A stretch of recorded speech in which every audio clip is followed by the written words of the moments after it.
Hi everyone, and welcome to your daily tarot reading for Sunday, the 17th of May 2020. Thanks for joining me.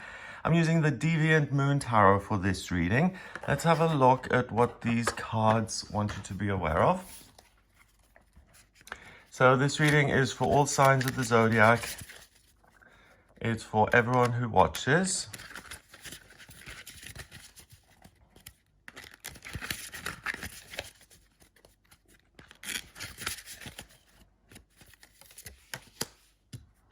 So we have the Nine of Swords,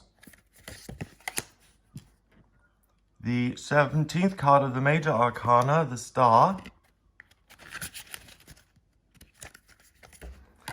and finally we have for the Four of Swords. Okay. So we've got two Swords cards, which are Minor Arcana cards. So Minor is temporary, and the Major Arcana card is an archetypal energy in the center of the reading. So this is the most important thing. The Star is about letting go of negative things that hold you back. You let go of those things by making yourself vulnerable. So being open and honest and authentic about who and what you are, regardless of what that means. And that is the only way, according to the card, to really let your light shine brightly. You can't do it by, giving 80% or pretending to be a person you're not. You really are your brightest and you shine the most when you are your unique self and you are unapologetically you. That is then the victory of you on a spiritual level. I was thinking about this yesterday. I'm always going on about the collective unconscious and the subconscious mind and the Akashic records, which is all the same thing, by the way. And we all try and get down there to connect to this stream of consciousness, this flow of life. And what is so interesting is that if you can get to the subconscious, because we live on this planet which has left and right, black and white, if you're able to connect to the subconscious, to the collective unconscious, that means that being conscious is just the other side of that unconsciousness. So by being conscious, you are God or you are spiritual. Simply the proof of that is because you're awake and you have your own consciousness and your own way of perceiving the world. No one else sees the world the way you do. And that may be through perspective and very metaphysical and symbolic and spiritual. It may be as simple as you have a lens in your eye that's 70 years old and it's become a little bit discolored and you see things a little bit more yellow. No one knows exactly what you go through, what you find painful, what you've overcome, and what you need to let go of to be your real self. Only you know that. And that's what I like in this deck, that the head is open with all these tentacles coming out. Only you can go in there. No one else can. So instead of worrying and sitting up in bed in the middle of the night thinking, oh, what's going to happen to me if I take this action? This horrible little demon is telling me to behave in a certain way that will really make me feel passionate and heated in the moment. But it also fills me full of fear. You know that horrible moment when someone pushes you or something like that, or you push them back and then waiting for that reaction. It's like, uh-oh, what's coming? So the Nine of Swords is about worrying, looking at the fearful side of things, feeling like you don't have a choice in things, like when your drives push you to do things which you have no choice over. Like if you're an alcoholic, you can't stop drinking and you can see yourself doing it and you worry about it because you know it's going to chip away at your life. There's nothing you can do. So it's a feeling of powerlessness. It's that feeling of, free choice and all of that, great, but I can't change fundamental things about myself. So what free choice do I really have? Or if you recognize within yourself that you have a tendency to get really angry, you explode really quickly, but you're also really quickly to forget about things. There are, some people are like that. Really big explosions and then they don't hold a grudge, whereas other people barely react and they hold a grudge for 20 years. So this is quite a nice kind of self-aware version of this card, because we're seeing someone who is aware that this kind of negativity is pouring at them. Look, that looks like the mouth of a Venus flytrap, and it's its arm, and it's just kind of nipping away. Then we've got this blanket with the moon, so you're covering yourself in fear. And this lion, that doesn't look very relaxed. That's full of fear, anger, and that's the symbol on this blanket. This whole energy is something that needs to be transformed, because we don't want this kind of energy. When you're in fear like this, you can't be in faith. You can't really believe in yourself when you're afraid like this, because what you're doing is you're worrying about all the things that you see as incorrect and wrong. And by worrying about those things, you just make them bigger and bigger and bigger.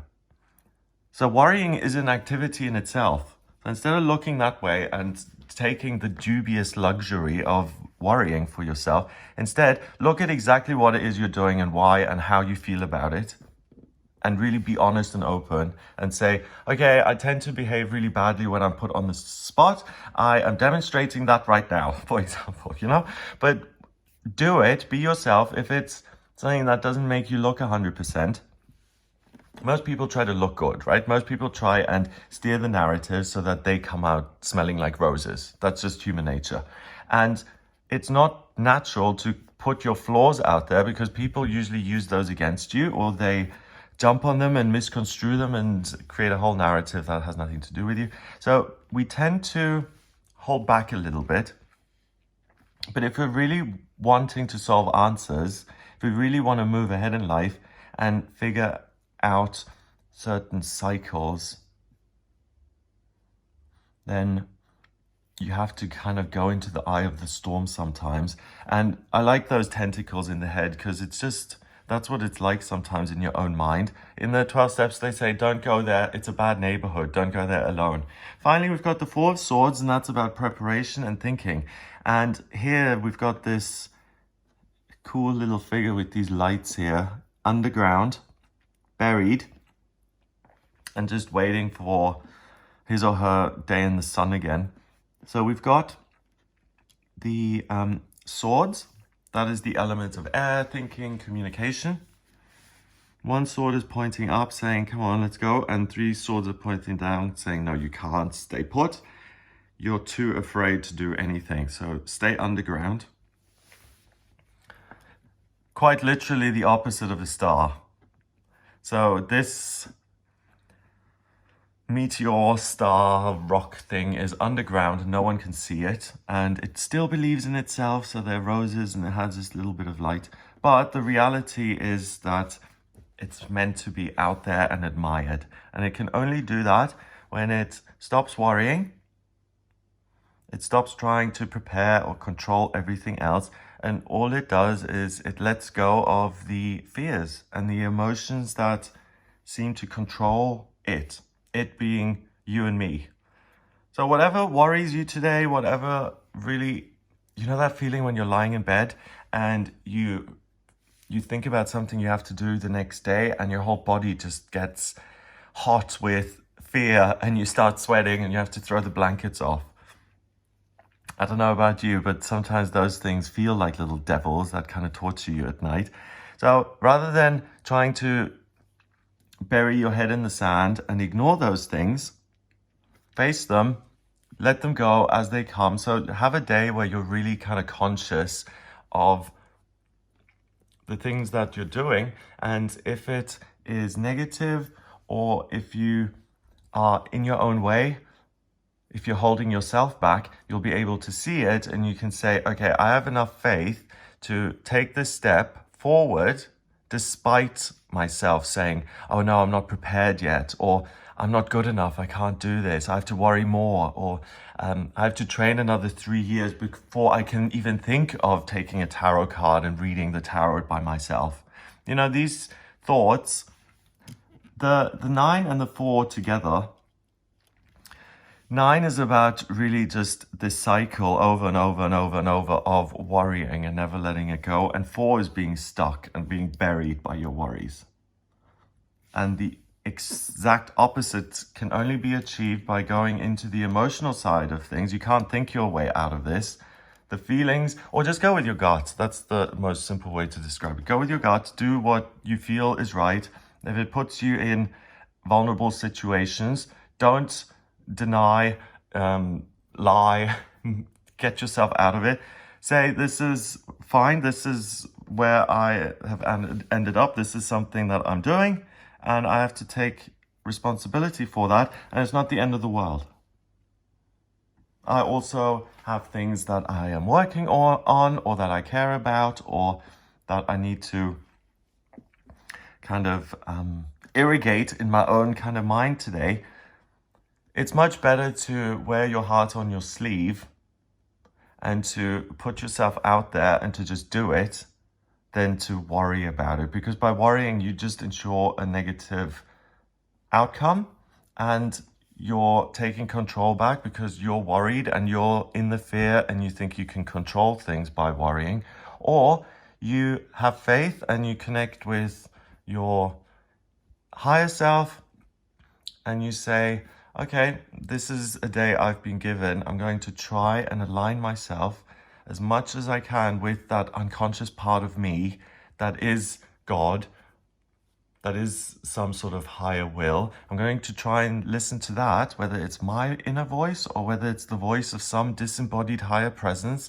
It doesn't matter. I'm going to try and get to the most authentic place within myself today. And when you do that, you may find yourself in a fabulous situation, or in a situation that's awkward, or in a situation that's not so great. Regardless, use it as a research experiment, and it will show you how you're able to reach the next plateau, how you're able to get to the next step up, because you've peaked here on this day and you can't think your way to the next level, so to speak. The only way forward today is to feel your way through the day and then to realize something really marvelous and unique about yourself that is in there amidst all the fear and the resentments and the desires and the hopes and dreams and the joys, all of those things that we all have going on all the time. Yeah, so it's an opportunity to tidy up that inner landscape so that your external landscape looks good, not the other way around. By looking at the minutiae and trying to analyze and pick everything apart, that's not the way to freedom today. The way to freedom is to go with the flow and let the chips fall where they will by themselves. So hands off as much as you can, and the less control you have of the day, the better. We've got 15, 16, 17, and 9 is 26, and 4 is 30. 30 in numerology reduces to 3, and it's like the suit of swords. 3 is about communication, it's about new beginnings, and it's about negotiating the way forward. And if there are things motivating you, like if there are facts, for instance, today that you should do this because it says in the paper, or you've been thinking about this and you're getting the answer, and when you get the message from your business partner, then you either are going to celebrate or not. That kind of, that puts things outside of your control again. If you're in that situation, then try and have faith and align yourself with it, or listen to what your inner self says. If it's screaming that you need to get out of there and do your own thing, then listen to that. Seriously, it's your emotions above everything else today, even if it doesn't make sense on an intellectual level. So it's important to be in touch with your feelings so you can navigate the own kind of obstacles in your head. Have an amazing day. If you would like a personal reading with me, please get in touch via the website, gregoryscott.com. I have a discount on at the moment. The coupon code, Spring Special, 25% off all priority and emergency sessions. Just have a look at the website, gregoryscott.com, for the discount there. If you like this video, then please hit subscribe on this YouTube channel and share the video online. I hope you have a wonderful Sunday, and I'll speak to you tomorrow.